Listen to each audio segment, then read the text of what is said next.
Hello there, only one Kenobi here, only one.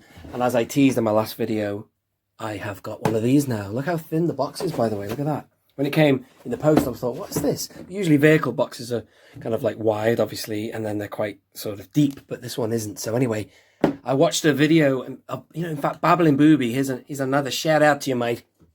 Doesn't sound like that, but, he's an Australian. He's all over YouTube. If you want to look for a vehicle, which you and I do, when you buy something on eBay or whatever, or YouTube, and you're looking forward to receiving it, or you're checking something out before you buy it, you go on YouTube and Babbling Booby. I don't know if it's because I'm sub to him and the algorithms send me his way, but he does reviews on, he's got everything. Well, not everything, that's a slight exaggeration. He's got a lot of videos that he has, vehicles he's reviewed. So I'm just going to open this now for you. It's the episode 1 Starfighter. I actually had my eye, except I better go easy. I'm going crazy buying vehicles at the minute.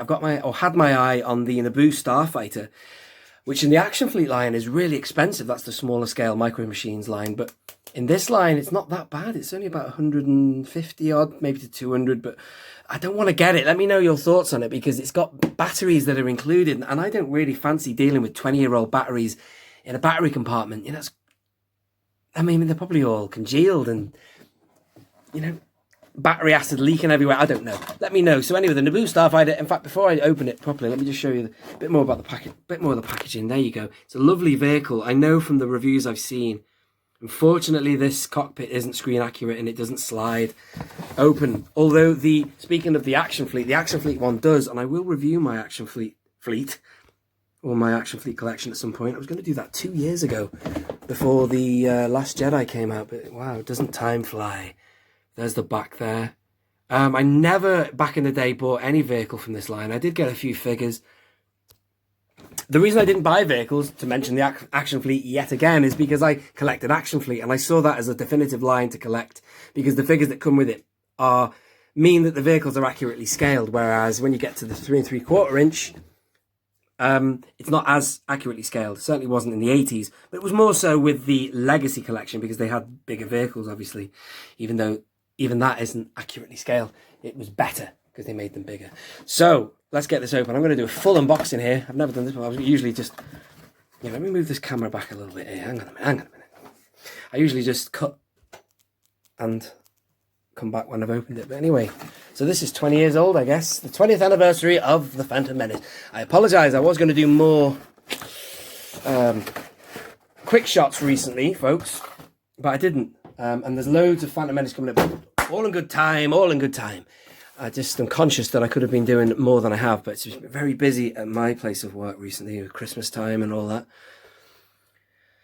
that. So there it is. That's what you get when you come out of the box. Looks like things are nicely wrapped again. I like that. Very good. A bit like with the Attack of the Clones movie line. That's what you get inside there. And this just popped out as well. I always imagined having an Anakin Skywalker figure inside this vehicle, but you don't have to. Jake Lloyd is whatever, but I've got beautiful pilots. Beautiful pilots? Not beautiful in that way. Beautiful figures of pilots. So I've got the vintage collection one I could put in here. And I've also got Rick Ollie. So I might, put Rick Ollie in there only because my Rick Ollie figure is not so good to look at, because the vintage collection figure looks so nice standing. I wouldn't want to waste him by putting him in a cockpit. I'm sure you might agree with me on that. Figures that look great, if you put them in a cockpit, you can't really see how good the figure is and articulate them. They're just sat in a cockpit, and I know this is a glass cockpit, but hopefully you get what I'm saying. I might cut this, because I might have to assemble it, but I'll show you the parts now. There you go. Nice, comes with a little R2. I don't know if that's scaled accurately or not. And it's got, from what I can tell on other reviews, more weathering than the Action Fleet had. I'm getting fully prepared for warped. Oh no, look at that.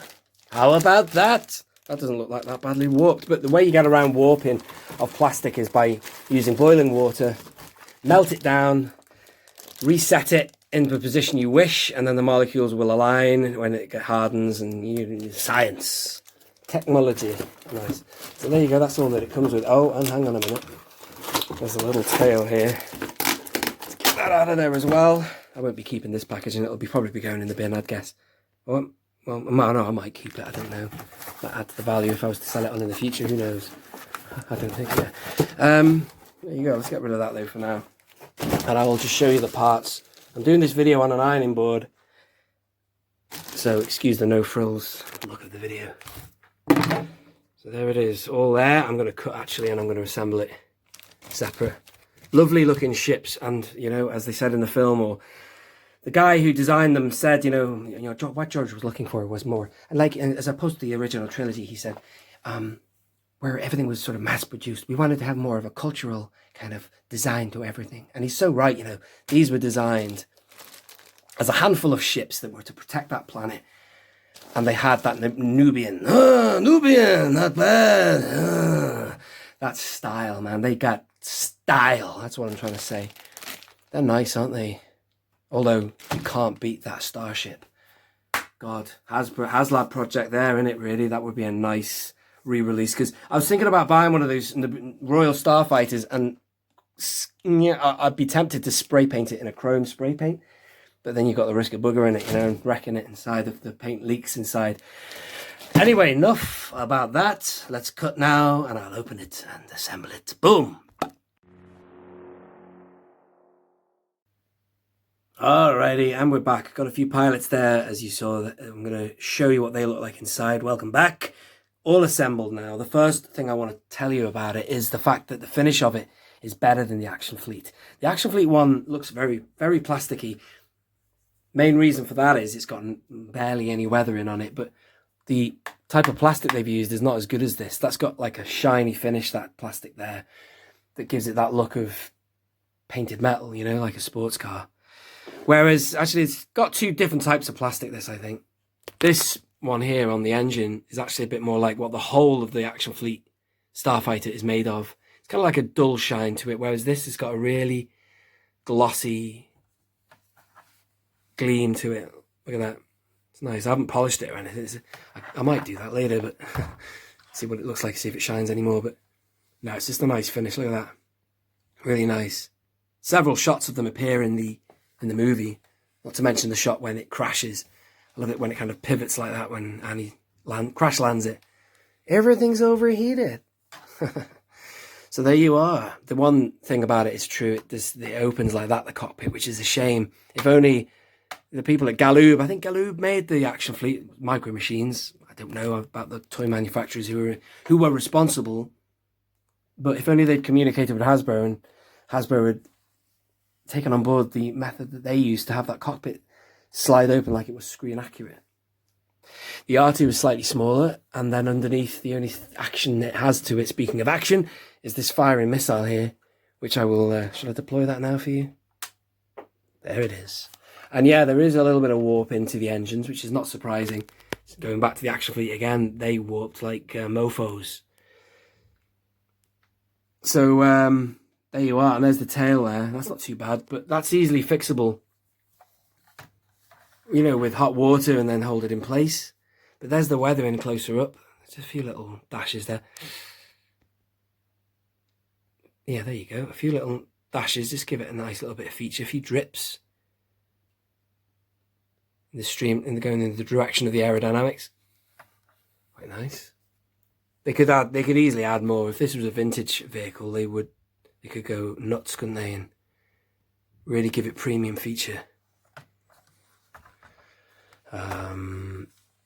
If we weren't having new movies and stuff now, they'd be doing stuff like this, wouldn't they? Because they've got new stuff to be releasing, like, you know, Last Jedi, and well, not Last Jedi, I mean, all of that stuff, including The Rise of Skywalker. But hopefully one day they'll go back to vehicles like this, put them in vintage boxes and make them the best they can be. But I like it. It's very nice. Let's see if there's any landing gear, and then I will put some figures in. What's that there? They might be sound effects. I think it's got, well, it has got a battery pack. I'm assuming that doesn't have any batteries in it, that's 20 years old. God help us if it does. The landing gear, where is it? Can't even think, where is it? Does it have landing gear? It surely does. Let's see what the box says. Excuse me 1 minute. Unprepared moment here now. What the hell did I do with the box? I don't think it does. That's ridiculous. It says here, permanent R2, light up laser cannons, buttons activate flyby, cockpit opens, launching proton torpedo.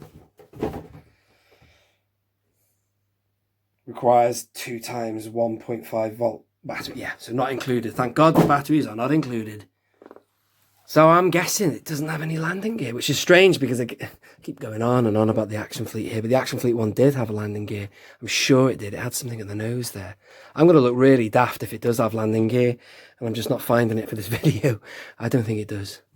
So let's try a pilot in there. I'm going to tell you now that I'm going to use Rick Ollie in there in the future, but, you know, for you and your viewing intrigue, pleasure, whatever, I will put the Vintage Collection one in there. I love these coats they wear. They're so posh. If you want to see the review I've done on this guy, please do check it. Oh my God, will he fit in? Gonna have to articulate him a little bit. Now that's hard to get him in the sitting position. You can't get him in the sitting position very well because of that plastic skirt, or whatever you want to call it, tunic.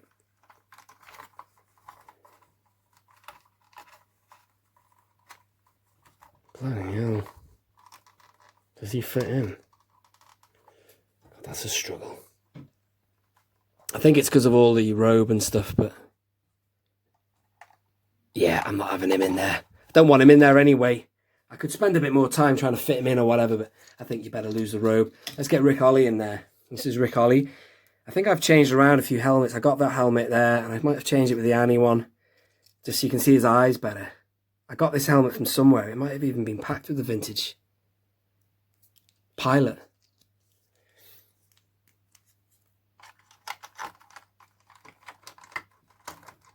You got to get his arms in, have you? God, this is hard work.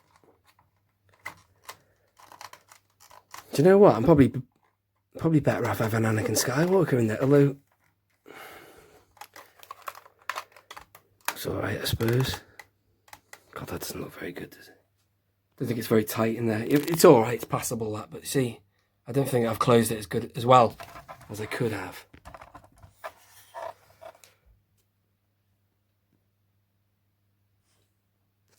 Plus, it's R2, man. You got to have. I might put Anakin in there. They're not all going to have R2 units, are they? But yeah, the thing about the R2, the irony is that R2, his head would be detached from his body, which I think they've done on the design blueprints of this thing, because he's got shoulders, R2. So where the hell would the shoulders be with that body there? You know what I mean? So that's a mistake on the part of Lucasfilm or whoever when they designed it, unless they intended his head to be chopped off, which I doubt they would have. They've had to work around that mistake. Come out, Rick. I've got tons of Annies, so I might just put him in there. This is one I got 20 years ago. Let's try spinning. That's a good trick. Oh, he's so small, he's going to get lost in there. Little baby Annie. But you know, if you're going to have a hangar bay diorama, that would work, wouldn't it, having him in there? See what he looks like in there. Jake Lloyd. Oh, come on. There you go. I'm sorry, folks. I don't want to sound impatient, but I just hate it when the camera doesn't focus. Bloody hell, that doesn't work, does it, with him in there?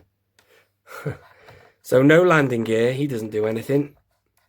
It's just, you know, it's a nice vehicle. It was only £20 on eBay, including postage. So that was an auction not long ago, and it adds to my vehicle collection. But, you know, my plan is to, you know, have this thing on display and have a set of characters related to the Phantom Menace and a diorama just all on display, including this pilot like that, you know. Rick Ollie and a few others, maybe the Queen, I don't know. But it's all right, isn't it? There you go. I hope you have enjoyed that. I hope I've showed you everything. Leave any thoughts or comments. If there is some landing gear that I haven't seen, let me know. I feel a bit of a plonker if that's the case. That doesn't open there. I think that there should be a little thing coming out there, but... Oh, no. No, I don't think it's happening, folks. Oh, well.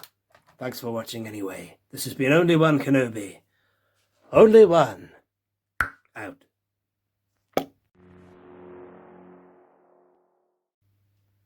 Hello there, back again. Just one final word. I had the things upside down. These engines were wrong, but I've just done that. That's really what should be on this thing. there should be some kind of landing gear to keep it stable like that. But one of the things I'd done wrong is I had the engines on upside down or on the wrong side. So this bit previously was sticking up at the top, but I suppose there's no landing gear at the front. There's just these stabilizers on the engines. However, there really should be something at the back, just like I'd done with this thing there, like that, you see? It needs something there to keep it up, because otherwise it's just sat like that. And it wouldn't be good for the framework of the actual vehicle anyway in real life. There'd be a lot of pressure on that tail. Just trying to do this one-handed now. I did have it before. But I just thought I'd come back and show you what I mean and rectify that mistake. There was a few of you probably been looking thinking, what's he doing with the wings, the engines? Alright, thanks for watching. Stay tuned for more. Only one Kenobi, only one.